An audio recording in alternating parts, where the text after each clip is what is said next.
नमस्कार, आप देख रहे हैं भव्य बिहार न्यूज़। मेरा नाम रुपेश सिंह है। देखिए, 2025 विधानसभा चुनाव नज़दीक है। ऐसे में हमारे साथ बात करने के लिए राहुल जी हैं, जो कि जन सुराज के प्रवक्ता भी हैं। और इन दिनों जो राजनीति चल रही है बिहार में, किस प्रकार से राजनीति हो रही है और जन सुराज का क्या कुछ आगे रणनीति रहेगा, इस पर बात करने के लिए हमारे साथ राहुल जी हैं। क्या कहेंगे, जन सुराज का जो बस्ता छाप है ये क्यों कुछ अलग क्यों नहीं? हाँ, हमारे बिहार का दुर्भाग्य रहा कि अब तक, जब से हम लोग आज़ाद हुए हैं 1947 से अब तक, हमारे बिहार के बच्चों के कंधों पे बोरा ढोल बांधने का काम किया। जो भी सरकार वर्तमान से लेके पूर्व में जो भी सरकारें रहीं, सब ने बोरा लादने का काम किया। इसीलिए जनसुराज ने मांग कर चुनाव आयोग से ये स्कूल का बस्ता छाप लिया कि हमारा काम है कि हम बिहार के स्कूल के बच्चों को के कंधे पे स्कूल का बस्ता लाएं, ना कि बोरा उतार करके अब स्कूल का बस्ता लाने का काम किया जाएगा। इसलिए हमने ये चुनाव चिन्ह लिया है। अच्छा, इन दिनों देखा जा रहा है कि बीते दिन जो है स्टेज से राहुल गांधी के जो वोटर अधिकार यात्रा था, उसमें स्टेज से गाली दिया गया था प्रधानमंत्री मोदी की मां को, जिसको लेके जो है बिहार बंद किया गया था। और उस बिहार बंद के दौरान ही जो चिराग पासवान का कार्यक्रम भी था मुजफ्फरपुर MIT में, उस पर क्या कहेंगे? देखिए, गाली देना किसी पे भी किसी को भी वो तो गलत है। वो हम लोग भी कहते हैं कि ऐसा नहीं करना चाहिए, लेकिन बिहार बंद जैसा ढोंग सिर्फ बिहार में ही, हमारे बिहार के हर व्यक्ति को गाली दिया जा रहा है। गुजरात में, महाराष्ट्र में, पंजाब में उनके लिए कोई नहीं है। उनके लिए कब बिहार बंद होगा? कब ये लोग जागेंगे और कब ये लोग बिहार बंद करेंगे? उनके मोदी जी को गाली दिया तो बिहार बंद करवाइएगा, हम लोग को गाली देता है तो कोनो बंद नहीं होता है। और उससे भी महत्वपूर्ण बात, बिहार में 2025 में चुनाव है तो बिहार में बिहार बंद कर दिए। गाली यहाँ दिया गया है तो सिर्फ यहीं का लोग सुना है। मोदी जी यहाँ के हैं, मोदी जी गुजरात के हैं, तो गुजरात बंद काहे नहीं किए? महाराष्ट्र बंद काहे नहीं किए? उत्तर प्रदेश बंद काहे नहीं किए? उत्तर प्रदेश में मोदी जी का सरकार नहीं है, बीजेपी नहीं है, काहे नहीं बंद किए? अब बिहारे बंद काहे कि उनको लगता है कि बिहार में अभी चुनाव है तो राजनीति रोटी सेक लेते हैं। क्या लगता है, ये चुनावी स्टंट है? एकदम चुनावी स्टंट है। बिहार मतलब गाली को भी राजनीतिकरण करके आई लोग इतना गंदा राजनीति करते हैं। पक्ष विपक्ष सब मिल करके जो है एगो गाली देता है, एगो गाली सुन के आँख से आंसू निकालता है, मतलब अथी करता है कि भाई बिहार बंद करो। हमारे मतलब भाई बंधु को गाली देता है तो उस पर कोनो आंसू नहीं। कोई आंख में उंगली डाल के दिलीप जायसवाल आंख में से आंसू निकालना है जबरदस्ती, रोना नहीं आ रहा तैयो रो रहे हैं। अच्छा, दिलीप जायसवाल का बात कर रहे तो उन्होंने एक तख्ती लटकाया था कि मैं भी माँ हूँ, इसका क्या मतलब है? उसका मतलब वही जाने, इस पे हमको बहुत कमेंट नहीं करना है। फोटो देखे थे? देखे थे, लेकिन बहुत मतलब हम इस पे कमेंट टिक्का टिप्पणी करना नहीं चाहते हैं। वो वही समझे, क्योंकि वो लोग ढोंग करते हैं आके जबरदस्ती, मतलब एक नाटक करते, नाटक एक मतलब वो कर लेते हैं, उसको आके पर्दा पे दिखाते हैं। तो ये सब हम लोग का काम नहीं है, इसलिए हम उस पर बहुत टिक्का टिप्पणी नहीं करेंगे। बिहार बंद था उस दिन जो है चिराग पासवान का भी कार्यक्रम था मुजफ्फरपुर में, उसको लेके क्या कहेंगे? चूंकि दोनों तो कहते हैं कि हनुमान हैं NDA के। हाँ। तो फिर ऐसा क्यों? अगर क्या NDA को पता नहीं था क्या कि चिराग पासवान का महासभा होने वाला है, या फिर क्या कुछ अंदर की बातें हैं? यही दोहरी नीति है इन लोगों की।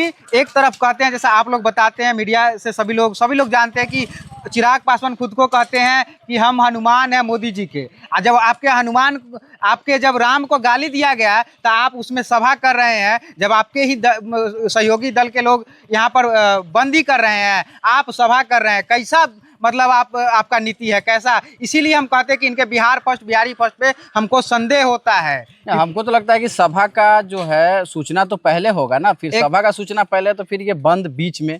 एकदम सूचना पहले रहा होगा, और ये सूचना रहने के बाद भी कर रहे हैं। इसका मतलब है कि ये बिहार बंद था, ये सिर्फ ढोंग था, पॉलिटिकल स्टंट था, ये लोगों को गुमराह करने का काम था, इसके अलावा और कुछ नहीं था। ये रोजगार पे क्या कहेंगे? जिस प्रकार से जो यहाँ के युवा वर्ग खास कर कहेंगे, जो सभी जाके बाहर काम कर रहे हैं और वहाँ पे भाषा के तौर पे जो उनको गालियाँ सुनना पड़ रहा है, बिहारी होने का जो खामियाजा भुगतना पड़ रहा है, और मुख्यमंत्री जी कहते थे ये बाहर जाके अगर काम कर रहे हैं तो ये तो अच्छी बात है, क्या कहेंगे इस पर? मुख्यमंत्री जी तो अभी मतलब दिमागी हालत से मतलब लोगों को लगता है कि खराब हुए हैं। हमको तो लगता है इससे बहुत पहले उनका दिमागी स्थिति जो है कि खराब था। आप जो कह रहे हैं कि हमारे लोग दूसरे प्रदेश में जा करके मतलब बड़ा गौरव से कहते हैं। आप देखिएगा, हमने वीडियो देखा है कि हमारे लोग दूसरे प्रदेश में जाते हैं और काम करते तो दूसरे लोग का पेट पलता है। अरे भाई, आप ये नहीं देख रहे कि दूसरे लोग इतना अत्याचार करते हैं, आप अगर यहाँ व्यवस्था कर देंगे, नहीं ज़्यादा मांग रहा है, जो नौकरी जो रोजगार वहाँ लोग करता है वही रोजगार, मजदूरिये का व्यवस्था आप करना दीजिए। मजदूरिये का व्यवस्था बिहार में अगर कर दीजिएगा तो आपका बिहार बहुत मतलब आगे होगा। जो मजदूर वर्ग, वंचित वर्ग है, जो लात खाने गाली सुनने के लिए मजबूर होता है, वो नहीं होगा। तो ये तो हमारे नीतीश कुमार, जो हमारे माननीय मुख्यमंत्री जी हैं, इनका तो खैर ऐसा नीति रहा है कि बिहार से सबको बाहर, सिर्फ उन्हीं का नहीं, हम तो सबको दोषी मानते हैं। जो अब तक जितने भी सरकार रही है बिहार में, आज़ादी से लेकर अब तक, सबको दोषी मानेंगे हम। अच्छा, महागठबंधन का वोटर अधिकार यात्रा था और उसमें एम.के. स्टालिन और रेवंत रेड्डी को देखा गया था। ये वही एम.के. स्टालिन और रेवंत रेड्डी हैं जो बिहारियों को टॉयलेट क्लीनर कहते हैं, उनके नेता जो है मतलब गाली भी देते हैं। इस प्रकार से बिहारियों को गाली देना और फिर उन्हीं को बिहार में वोटर अधिकार यात्रा के दौरान जो है बुलाना, ये कहाँ तक सही है? अब ये देखिए, इन लोगों का क्या नीति रहता है कि इन लोगों को इससे मतलब नहीं है कि आम जन को कौन क्या कह रहा है, कौन अपना राजनीति किसके साथ साध करके हमको बेहतर कर लेना है, अपना पर्सनल, इस पे ये लोग ध्यान देते हैं। तो इस वजह से उनको बुलाए और उनके साथ मिल करके मतलब काम कर रहे हैं, चाहे जो भी तमाम तरह की सहभागिता रही होगी उनकी। लेकिन हम लोग ये देखते हैं कि हमारा आम जन तो बीच में पेरा रहा है, पिसा रहा है।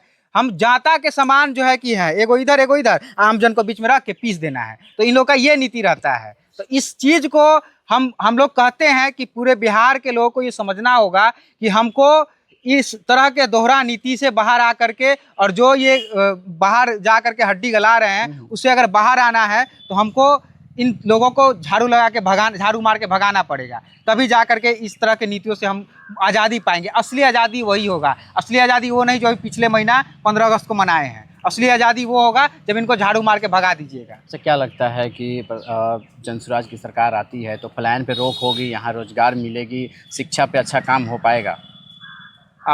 इसके लिए पूरा ब्लूप्रिंट है कि रोजगार हम लोग कैसे सृजन करेंगे, कैसे लोगों को 12,000 तक का रोजी रोजगार मुहैया कराएंगे, किस तरह से हम लोग शिक्षा का व्यवस्था बेहतर करेंगे। हमने कहा नेत्रहाट जैसे 5 स्कूल हर प्रखंड में, तो कम से कम 5 स्कूल का हम लोग बंदोबस्त करके देंगे। जब तक नहीं करके देंगे तब तक 500 रुपये के हिसाब से 2 बच्चों पे 1,000 रुपये हम मुहैया कराएंगे हर बच्चे को, जो भी प्राइवेट स्कूल में दाखिला कराएंगे और उन लोगों का हम लोग सारा मतलब खर्चा वो करेंगे, हमारी गवर्नमेंट, जनसुराज की गवर्नमेंट करेंगे। पलायन पर क्या कहेंगे? पलायन पे हमारा ब्लूप्रिंट तैयार है। सर्विस सेक्टर में हम लोग इतना जॉब क्रिएट करेंगे कि साल भर के अंदर, ये गारंटी है। आज नवंबर में चुनाव का परिणाम आ जाएगा, उसके बाद आप ज़्यादा नहीं 8-10 महीना और लगा लीजिए, उस 8-10 महीना के अंदर पलायन करके जो 51 लाख लोग बाहर गए हुए हैं, उन सभी को यहाँ रोकने का पूरा बंदोबस्त कर दिया जाएगा। वो यही अपनी स्वेच्छा से, अगर मतलब ऐसा नहीं हुआ कि उसको भूखा मर जाएगा यहाँ पर रहेगा, तो उसको मतलब ये नहीं हुआ कि उसके बच्चे खाना नहीं खा पाएंगे शाम का, अगर शाम का खाएंगे तो सुबह वो अगर बाहर कमाने नहीं जाएगा तो उसको ये इतना व्यवस्था होगा कि वो भरपेट खाना खा सकता है। अच्छा, जनसुराज के द्वारा एक कार्ड भी बनाया जा रहा है, तो लोग कुछ भ्रम में भी रहते हैं कि 20,000 रुपया ही मिलने लगेगा, उसको थोड़ा क्लियर करेंगे? हाँ, 20,000 रुपया नहीं मिलेगा। जो जनसुराज का परिवार लाभ कार्ड बन रहा है, वो ये नहीं है कि आपके खाते में 20,000 रुपया चला आएगा। ये गलत भ्रम अगर कोई फैला रहा है तो नहीं, इसको वो करना है। 20,000 तक का लाभ है। कैसे है हम बता देते हैं शॉर्ट में। 12,000 तक का जो हमने कहा रोजी रोजगार, युवाओं का जो पलायन है उसको खत्म करके 12,000 तक का रोजी रोजगार देंगे, पहला चीज़। दूसरा चीज़ क्या है, वृद्धों को पेंशन 2,000 तक का पेंशन, 12 तो 14,000 हो गया। तीसरा चीज़ क्या है, स्कूली शिक्षा के लिए हमने जो कहा, बच्चों को, आपके बच्चे प्राइवेट में पढ़ेंगे और उनको हम फीस स्कूल को भरेंगे, जनसुराज की सरकार भरेगी, वो 1,000 होगा, 500 रुपये करके 2 बच्चों पे 1,000, तो कितना हुआ, 15,000 हो गया। चौथा चीज़ क्या होगा, महिलाओं को ऋण मुहैया कराएंगे सस्ता ब्याज दर पे, सालाना 4%, अभी मिलता है 28-30% पे, आपको सालाना 4% पे मिलेगा। अगर मोटा मोटी जोड़े सरकार का भी जो चल रहा है जो भी, तो सबका तो 10 से 12% जाता है। हम लोग 4% करेंगे, 4% आपको भरना है, जन को भरना है, और 6% हमारी सरकार, यानी 2,500 रुपये ये हो गया। तो आप 15,000 और 2,500, 17,500, अब बचा 2,500। 2,500 ऐसे लोग जो खेतिहर हैं, कमाने वाली खेती, खाने वाली खेती तो सब करते हैं, धान गेहूं मकई सब उगाता है। हमारे यहाँ पर कमाने वाली जो खेती करेंगे उनको मनरेगा से जोड़ करके लेबर दिया जाएगा और उस लेबर का पेमेंट जनसुराज की सरकार करेगी, जो कि 2500 रुपया होगा। इस तरह से उस कार्ड का 20,000 लाभ है, ना कि 20,000 आपके खाते में सीधा चला आएगा। ये गलत भ्रम नहीं है। चलिए बहुत बहुत धन्यवाद। बहुत बहुत धन्यवाद आपका भी। तो ये थे हमारे साथ बात करने के लिए जन सुराज के प्रवक्ता राहुल जी, जो कि जन सुराज के जो विजन है उसके बारे में हमसे बातें साझा की। देखते रहिए आगे भी तमाम खबरों के लिए भव्य बिहार। नमस्कार।